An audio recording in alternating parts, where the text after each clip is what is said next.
Hello everyone, my name is Pierce Wise and today we're going to be talking about football progressions over at SimFBA.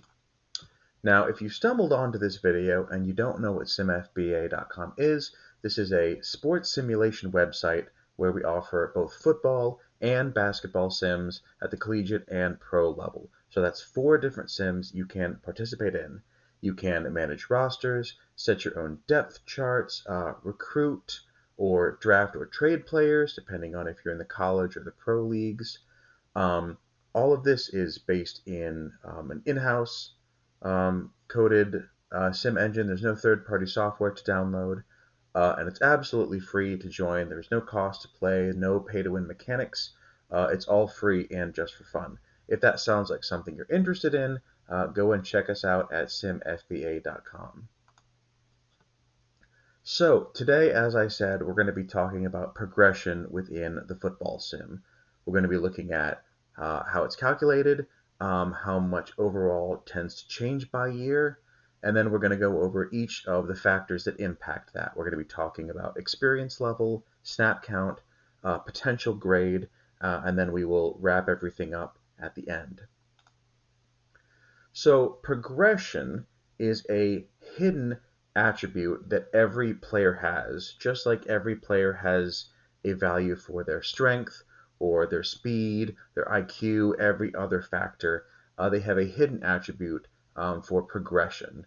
That's an integer from 0 to 99, and that is fixed. Every player has one progression score that they have for their career throughout the college and the pro sim. Now, you can see that in game with a potential grade using the chart there at the right. Now, that grade can actually vary up to 10 points in either direction from whatever their true score is. So someone who has a 47, for instance, could show as a C plus. They could also show as a B minus or even a B or a C, depending on what's rolled for that year. And that's re-rolled each year, so you can get slightly different potential grades in different years, depending on how each one's rolled. And that potential or that progression score is part of a formula that gets applied to each attribute at the end of each season to see how the player progresses. And all of this and the next slide are all covered in Dev Diary number 43, which you can read on the site. So in addition to that progression score, other things to consider, which attribute is currently being progressed. There's a difference between a primary and a secondary skill. So, if you're a linebacker, your tackling score is much more involved compared to, say, your kicking skill, your kick power, which is just a weighted coin flip. And if you can score above your potential score, that factor will go up by 1. So secondary skills are very simple, very rare to improve, and don't make much of an impact compared to your primary skills. Also, as your value gets higher, particularly in the realm of 80 plus, skills become harder to progress. It's harder to advance when you're already very good at something. Another huge factor is snap count. There's 5 tiers of snaps, which are based on your average snaps per game. That can go from a bench player, which is under 10 per game, to a starter, which is over 45. And you can see from the chart that each tier of snap count creates a random modifier within a certain range. So starters are going to get some kind of bonus up to 25%. A role player can get anywhere from a 10% bonus to a 10% malus, all the way down to a bench player who definitely gets a malus anywhere between 25 and 50%. And then the last thing that is affected by progression is, of course, the progression score, which we just talked about. So all of that was the math that is, again, covered in the Dev Diary. From here on out, we're only going to be looking at the overall rating. So we're only going to be looking at the output, essentially. Now, just remember, overall is a factor of multiple attributes, and it's not the only indicator of success. Again, different Players with the same overall can have very different attributes depending on their archetype, and depending on how they're used and who they play with. Performance can vary. So overall is not the only indicator of statistical success. Um, the last thing I want to emphasize is randomness is built into the progression calculation, as we just saw from the snap counts. So we're going to be looking at as large data sets as we can find and looking at broad averages. Individual cases are going to vary, obviously, and this is all meant to be informational to give you an interesting outlook and tools in your tool belt. This is not an instruction manual. This is not. There's no best practice. This is not a way to game the system for best results. This is strictly informational, and because I found it interesting, and I think you might too. So first, we know that experience plays a huge part in this. And by the way, the data set for all of this is all of the pro progressions from 22 to 23. So the first year of the pro sim. The reason for that is that pro goes from grades using actual values. So it's very easy to say exactly how much someone progressed because you can see the number, as opposed to college when it's still just grades. Um, so very clearly you can see here, this is a bit of an awkward setup. As you go down this y-axis, you can see increasing experience level. And over here on the x-axis, we see increasing potential score as a number. So 13 is an A plus, 12 is an A, 11 is an A minus. And the reason there's half grades is because, as I said, your score can display differently depending on the year, depending on how in that plus 10, minus 10 roll. Your progression grade is one of the only ones that's hidden. We don't actually know what the value is, but we can make a good assumption the more data we have. So someone who showed up as an A plus both years is a 13. If they were an A plus one year and an A the other, they're a 12 and a half, et cetera, et cetera. So we can see that for sure the first 4 years are the biggest impact, the biggest growth. And after that, it tapers off sharply and then starts to decline in later years. And we can also see that the grade plays a factor. As you go farther to the right, the numbers tend to get higher. And also, all of this is position independent. There is sort of one curve for everyone, regardless of the position you play currently. So that's the impact of experience, very heavy in the first 4 years. Now let's talk about snap count. So we've narrowed down the field. First, we were looking at all pro players.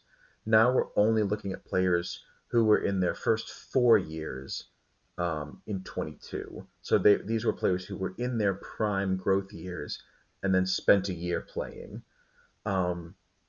So we can see here, again, as you go up in potential grade, you tend to do better. And as you go left, getting more snaps, you do better.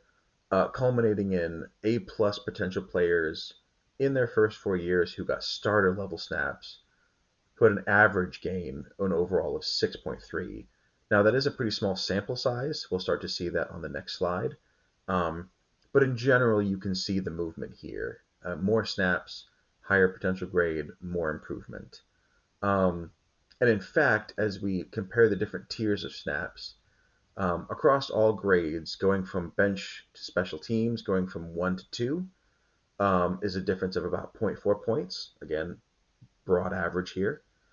Going up another tier is about 0.4. This tier was kind of small at 0.2 and then 0.4 again. So basically, if you can get into the next tier of snaps, it's probably worth close to maybe a little bit less than half a point of overall. And that's additive. Each tier will add another half a point onto that. Again, we're talking about averages here, very broad statistics, but this gives you an idea of the scope of impact that you can have by getting someone more snaps. So the difference between the starters and the bench, which is 4 tiers, nearly a point and a half. So pretty big impact there. You're still growing if you're a young player, just not as fast as someone who's getting more playing time. So now that we've looked at that, we're going to narrow our focus even more. So now we're going to say, let's only look at people in those first 4 years, and let's only look at starters, all those people who are in that highest tier of snaps, and just look at their potential grade. And again, we see a positive influence going up, although you can see here at the ends of the bell curve, we get into some very, very small sample sizes, which has to be taken into account. And in fact, um, because potential can change, that grade can change year over year, it's hard to look at these individual steps and see much of a difference. The changes are very small and they're all over the place. So really you need to look at pretty wide ranges. So like within the A range, within this top group here, if you're in your first 4 years and you're getting starter snaps, your average overall gain is about 5.6.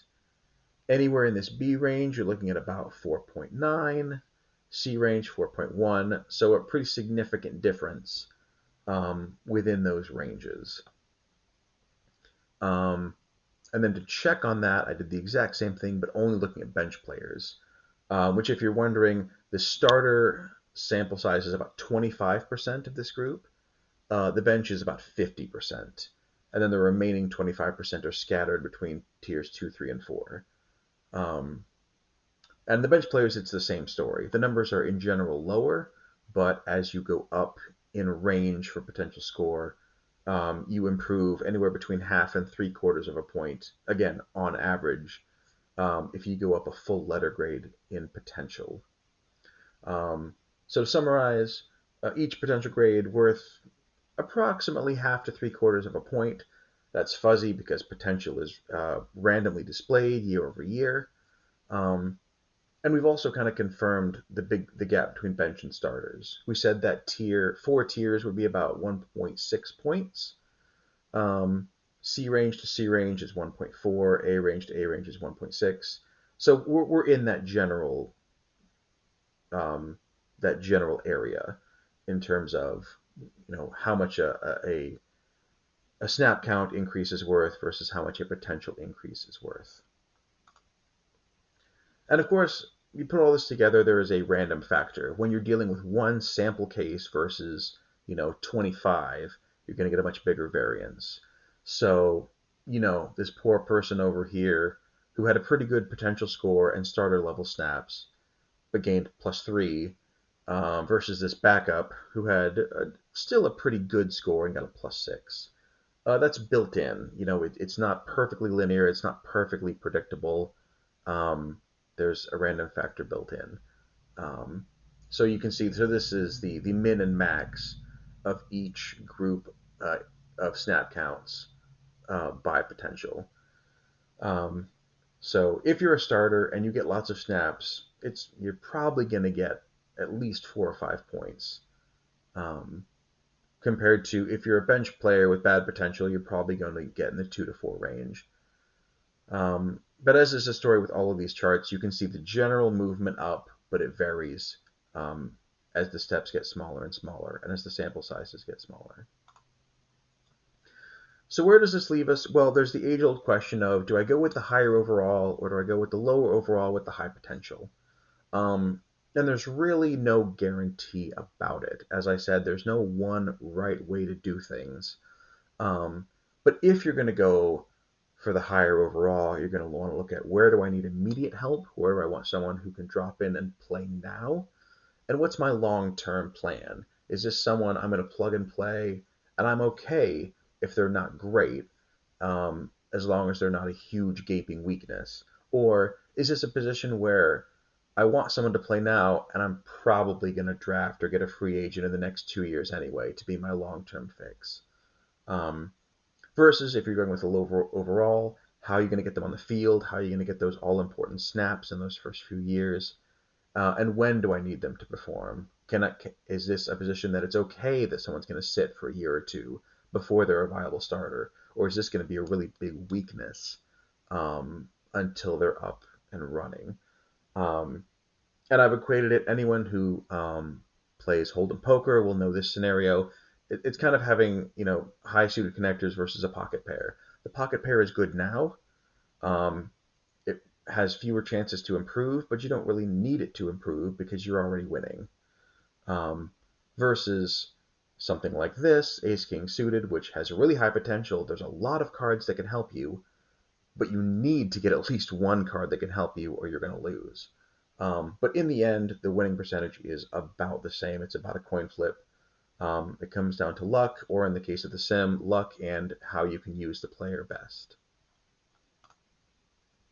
So that wraps up all the numbers. I hope you found this informational and enlightening. Just remember, progression is a function of multiple factors, some of which you can control and some of which you can't. And then overall is a function of many different attributes. Um, so it's one number, but there's a lot of numbers that go into the sim. So don't just look at the single number and think that your player is better or worse than others. Um, think about their archetype, think about how you want to use them, and how you can best utilize the player for the skills that they have. And of course, there is no optimal strategy for player development. Everyone has their own theories, their own ways to work things. Um, and that's part of the fun of the game. It wouldn't be as fun if there were a set strategy that everyone was supposed to follow. It's supposed to give lots of choices. And that's one of the things I love about this sim is that it feels like there are a bunch of different ways to progress and ways to win. And you're encouraged to make your own plan and follow your own path. And the final thing I'll say is that, the sim engine development is ongoing. The sim is alive and vibrant and changing and improving. So, right now it's positions independent.